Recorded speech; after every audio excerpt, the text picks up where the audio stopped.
Interceptions leave clues, and not all interceptions are created equal. In today's video, we're looking at all 13 of Shedeur Sanders' interceptions from his 2 years at Colorado. I'm filming this just before the NFL draft, so I'll title the video accordingly with whatever fan base lands Shedeur, because I'm sure there's going to be a whole influx of people that want to dive into the tape. You obviously know about Shedeur, but maybe you're not diving in as closely until he becomes your franchise quarterback. So welcome to whatever fan base that is, and let's dive in. I got all 13 interceptions. There was 3 from 2023 and 10 from last year.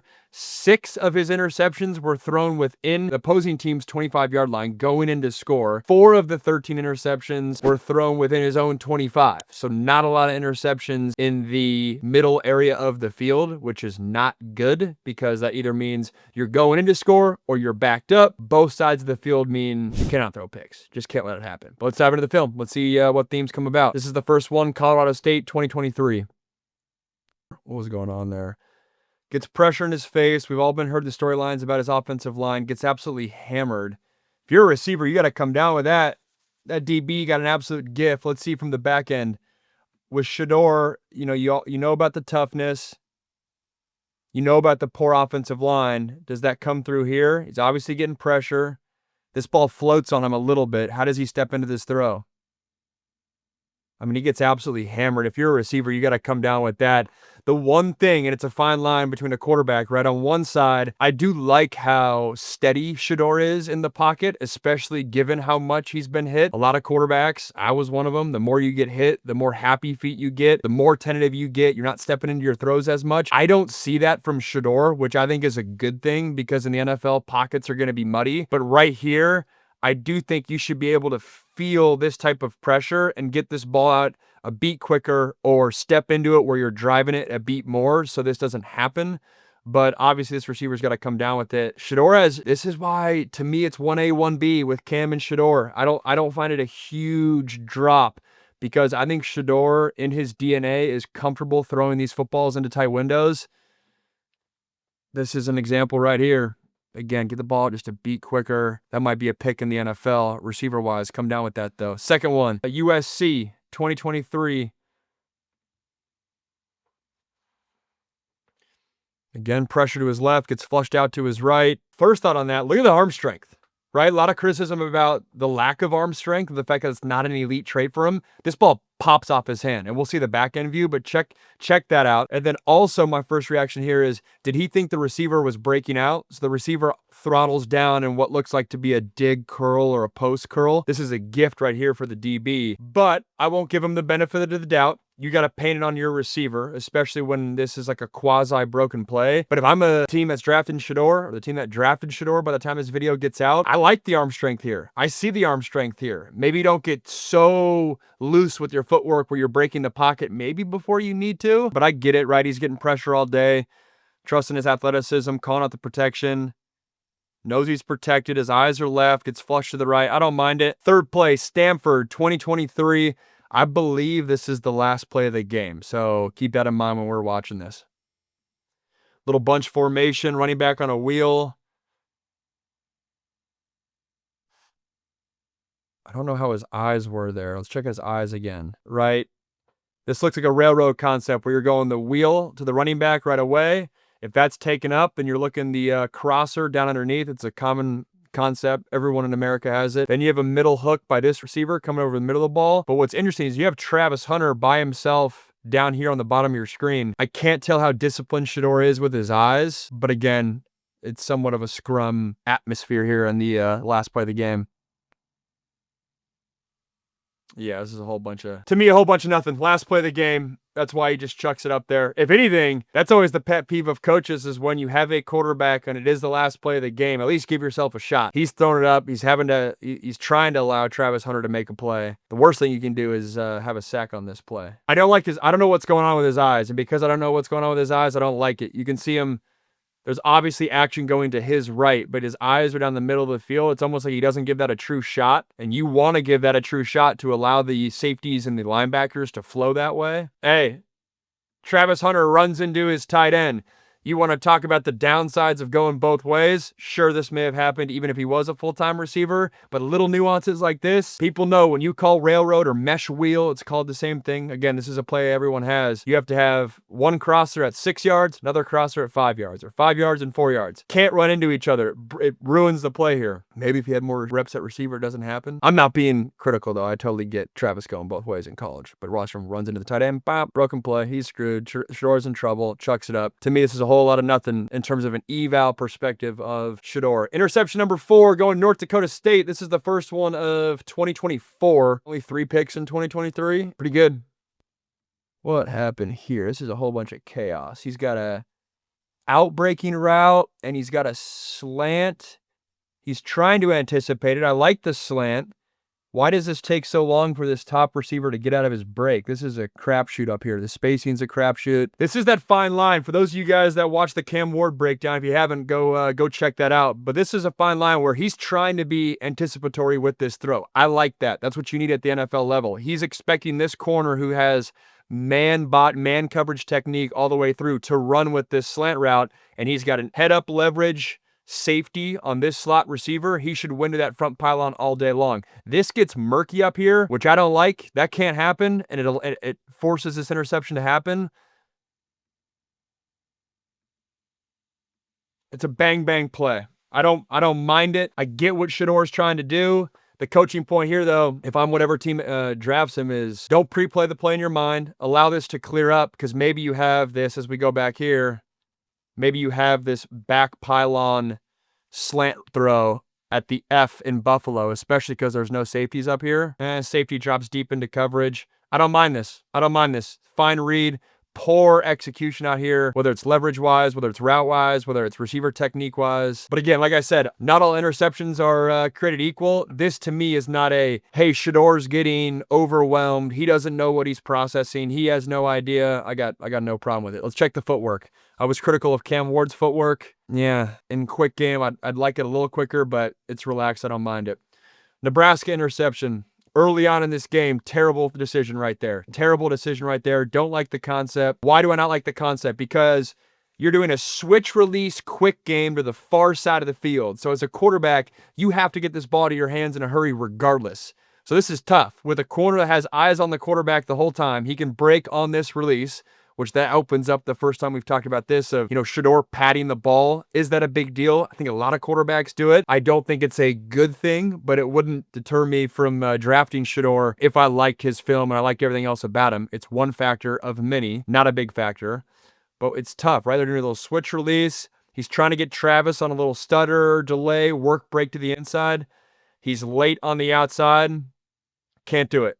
This cannot happen. Bad decision. He does not have the arm strength to get away with throws like this, right? If you're a Josh Allen, if you're a Patrick Mahomes, maybe you can get away with this. And I don't think at the NFL level, DBs are going to be fearful of his arm strength, which will mean that, one, he's not going to be able to get away with this. But I do think NFL DBs, at least early on, are going to be licking their chops to, hey, this is a quarterback where I can take chances. He's late, doesn't have the arm strength to get away with this. Don't love the concept in general. Don't love that it's early on in the game, too. You got to be wary of, you're on the road. It's a sold-out game. This was a huge game in Lincoln early on, only 8th play of the game. Yeah, just cannot happen. Poor decision. This would be concerning. If I was a GM, this is one of those interceptions. Walk me through what you're thinking. Not just the read, the whole scenario. That's the most concerning pick we've seen so far. Now heading to pick 6, UCF. Doesn't need to be a half roll. Just step to your right, step up. Bang, bang. You're working this dig to the bottom of the field. He knows he's getting pressure to his left-hand side. He's getting pressure to his left-hand side, which means the safety is rolling down to this area of the field, or at least there's DB movement to the left-hand side. When that happens, a great answer, a great football answer at every single level is a dig behind it. You get the DBs rolling to their right. That means a dig to their left is going to take some of that vacated zone that they're rolling, or the vacated grass that they're rolling away from. These are things that Shedeur should process. I'm getting pressure to my left. I know I got a dig to my right. Let me hang in the pocket. Don't half roll and rip it right behind the DB's head. That is a terrible route. Why is it a terrible route? This is a dig concept. You can't drift. If you're going to cut at 12, I need you to stay down that 12-yard mark. I can't have you cut at 12 and drift to 16 because it baits this type of throw to happen. It allows DBs to undercut this kind of throw. Yeah, it's a terrible route. Good play by that DB. But here, right, for Shedeur, rather than, hey, this becomes like a little mini half roll, it's like a 3-4 step half roll, make this a classic Tom Brady. One step over, one step up. He knows the answers. He knows where he's going. It's a terrible route by Travis Hunter. If this is flat down the line, maybe this becomes a collision, which is obviously not good for Travis Hunter, but it makes it more difficult for the DB, or in this case, the linebacker, to undercut it. Here we got Kansas State, 2024. Again, we're right in that fringe red zone area. Ball sails on him.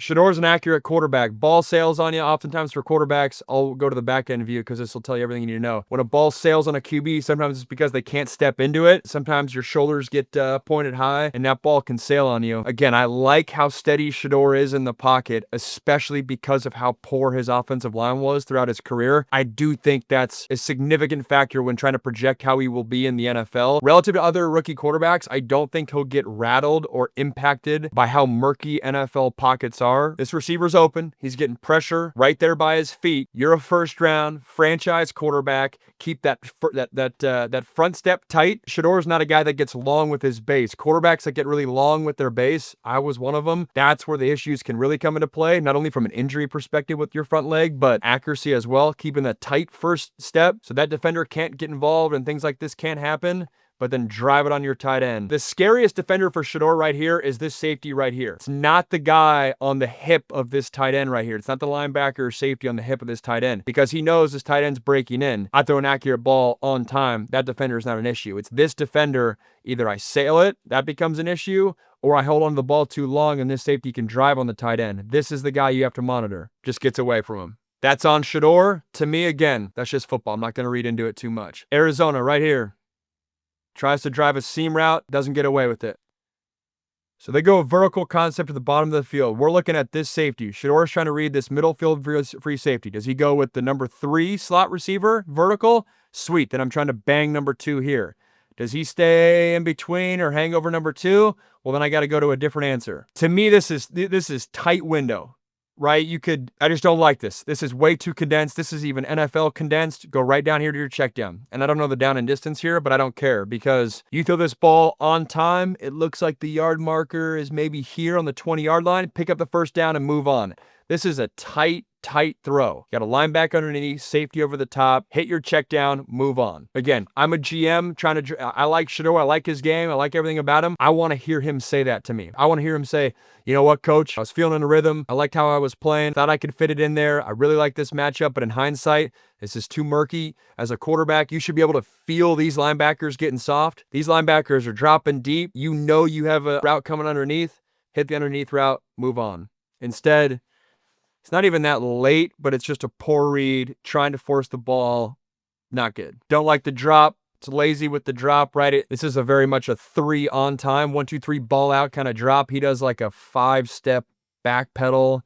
This is becoming the norm a little bit, and I don't even know what that drop is. That's just him just backyard ball. See a lot of guys doing that though. I was critical of Cam Ward doing something similar. I think Cam Ward is more relaxed than Shedeur with his footwork, or I guess maybe it's a little bit more just loose with his footwork. I feel like Shedeur is more steady in the pocket. He might not have a crisp drop every time, but it's more anchored in a good way. The only game in his career where he had 2 interceptions in the same game, Arizona right here. Let's see what we got. So this is an RPO. Don't like the decision. This might, if you're calling the game, it might be, oh, great play by Arizona's defense. You get a hand up, that kind of thing.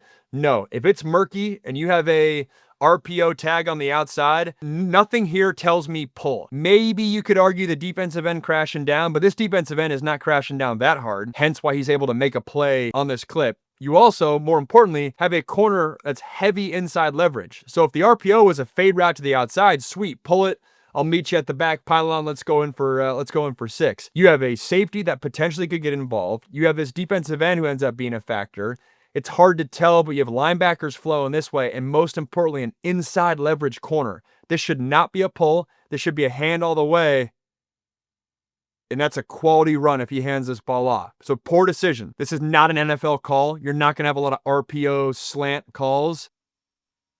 But I don't like the decision. And it reminds me of the out route interception he threw versus North Dakota State, where it's almost like he's pre-playing the play in his mind a little bit. They're different plays. That one was an out route. This was a slant route. But hand the ball off, move on. Don't put your team in that situation. Now we got Utah. First play of the game. First play of the game. Keep that in mind. Offensive play of the game. That's a tough throw. So right here, this safety is going to work down over the slot receiver here.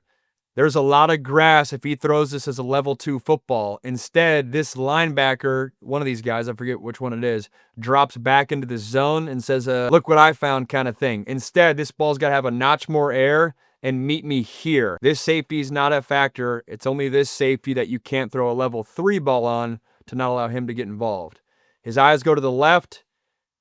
It's fine protection. It's not great. You'd love your offensive line to be a notch more sturdy. Not a good decision, but I have seen on film, I think a strong suit for Shedeur is these level 2 footballs. So he got caught here, but I do think this is a strong suit of his, usually being able to layer this football. So rather than having it be a level 1.5 football, obviously the pocket's condensing down on him, he should be able to feel that this green grass is opening down here, layer it there, even if it ends up being a contested catch, allow your guy to go out and make a play.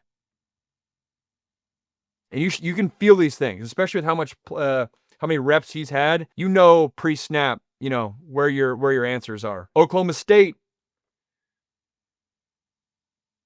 Again, man, these bang, bang, quick game throws. This one's interesting. This is not an RPO. Theme right now with Shedeur Sanders is these quick game, quick hitters, you know, ball out right now plays that aren't necessarily bad reads, but they're murky enough where, hey, you might go back in the film room and say, let's survive another play. But right here, inside leverage corner.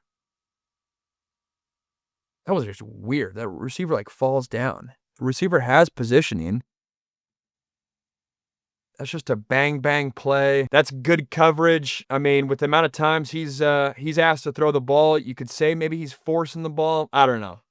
This is just football. I'm not going to overreact to that one. BYU bowl game. Oh, cover 2 hole shot. Cover 2 hole shot. The big boy throw. This is one of the hardest throws a quarterback can have. When you're on the right hash, asked to throw a hole shot, meaning you're going to get cover 2, a high safety, a low corner down here, and you got to throw this rock inside the hole. It's tough because being on the far hash, you have to drive this football. The ultimate test for a guy like Shedeur who, hey, his arm strength's been criticized. Number one thing with a hole shot is you can't loop the ball, and it's got to be thrown on time. This is coming from the slot. He gets the ball there. I'd like it a notch quicker just because you know pre-snap it's an alert. The cover 2 hole shot is an alert, meaning a quarterback, it's either there pre-snap and you rip it based off the first steps of the safety in the corner, or you move on and find a different route. But right here, he knows, hey, I got a shot at this cover 2. Now. Too many hops. Too many hops. Let's go to the back end. Obviously, receiver-wise, you got to come down with that even though he gets drilled. Let's go to his footwork on the back end. How many hops does he do? He does the 1, stand, hop, pat, ball out. It's got to be quicker. It's got to be quicker. I look at a quarterback there of a guy who's comfortable, guy who has tons of confidence, and just got lazy with his timing and footwork. He knows that ball's got to be out a notch quicker. So when you go to the NFL, is that something he can adjust to? A lot of great quarterbacks are the ones that do succeed when they make that jump to college and NFL. There's that innate voice in their head of like, hey, I can't get away with that when I get to the NFL. That'll be a big talking point for Shedeur and dictating whether or not he'll have success. I guess I lied. I said Arizona was the only game that he had 2 interceptions. BYU is the other one. This play is 9 offensive plays later.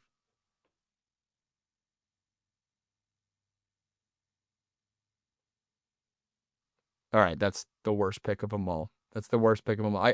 I wonder if this is like before the end of half, but he has a slot fade here, and then he's got an over route coming this way. Takes a drop. He's working to his right, comes back to his left. And if you're going to throw this away, you got to throw it away. Chuck it in the stands. Don't get lazy. I've done this before. I remember doing this as a true freshman at USC, and I got ripped into by Clay Helton. Throw this ball out of bounds and move on. This cannot happen. Terrible decision. If I'm evaluating Shedeur, I just want him to own it that whole time. having to navigate poor the pass rush, chuck the ball away, move on to the next play. I'm higher on Shedeur than most, and like I said, I'm filming this a half an hour before the draft starts, so intrigued to see where he goes. But watching that interception tape, when you throw the ball as much as he's thrown the ball over the past 2 seasons, 13 interceptions is going to happen. No glaring concerns for me. I think there are seeds that, hey, if Shedeur doesn't work out in the NFL, will we look back at this video 5 years from now and say, hey, those times where maybe he was pre-playing the play, or maybe he was not as disciplined with his footwork, or maybe the lack of arm strength, hey, that really became a problem in the NFL? Sure. But right now, I'm higher on Shedeur than most because I think with how bad his offensive line was, you never saw panic in his footwork, and you did see a lot of toughness. I think you consistently see anticipatory throws. Throwing with anticipation is not something he has to work to do. When I watch the film, it's something he naturally does. That paired with the toughness in the pocket, that's a good combo. Whichever team drafts Shedeur, I'd be excited. If you like this video, hit the like button down below, subscribe to the channel, and I'll see you guys in the next video. Thanks.